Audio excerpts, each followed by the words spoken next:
নমস্কার বন্ধুরা, সবাই কেমন আছো? আশা করি ভালো আছো। আজকে আমার বাবা বানাবে সিঁড়ির লাড়ু।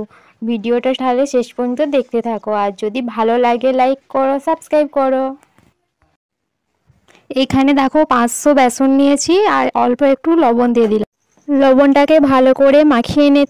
এরপর পরিমাণ মতন জল দিয়ে বেসনটাকে ভালো করে মাখিয়ে নিচ্ছে। একটু শক্ত শক্ত করে বেসনটা মাখা হবে আর ভালো করে ফাটিয়ে নিচ্ছে যাতে ভিতরে কোনো ডেলা না রয়ে যায়। দেখো বেসনটা একদম রেডি হয়ে গেছে। কড়াইতে সাদা তেল নিয়ে নিয়েছি, গরম হতে দিয়ে দিয়েছি তেলটা। তেল গরম হয়ে গেছে।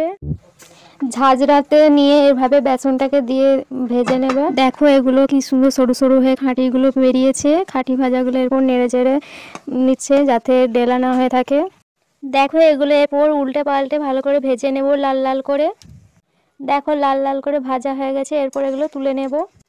এগুলো তুলে নিচ্ছে। এরপর ওই একই পদ্ধতিতে আবার এইরকমভাবে টিপে টিপে বেসনটা ঝাঁঝরার উপর দিয়ে এগুলো ভেজে নেব। একটু উল্টে পাল্টে নেড়ে নিচ্ছে এগুলোকে। এগুলো লাল লাল করে ভাজা হয়ে গেছে। এরপর এগুলোকে তুলে নেব। দেখো এগুলো আমার সব ভাজা হয়ে গেছে। এগুলো দেখো কত মুচমুচে হয়েছে, একদম হাতে করে ভাঙা যাচ্ছে, খুব সুন্দর। কড়াইতে গুড় গরম হতে দিয়ে দিয়েছি। এটা সিঁড়ির লাড়ু করার জন্য এটা আলাদা গুড় পাওয়া যায়, তোমরা যে কোনো মুদিখানা দোকানে পেয়ে যাবে। এটা ভালো করে গরম হয়ে যাক। গুড়টা দেখো ফুটে গেছে। এরপর নামিয়ে নেব। আর তোমরা যেমন বেসন নেবে সেই পরিমাণে গুড় নেবে। গুড় আর বেসন সমান পরিমাণে নিতে হবে। গুড়টা হাতে করে এভাবে দেখবে চ্যাটচ্যাটে হলে গুড়টা নামিয়ে নেবে।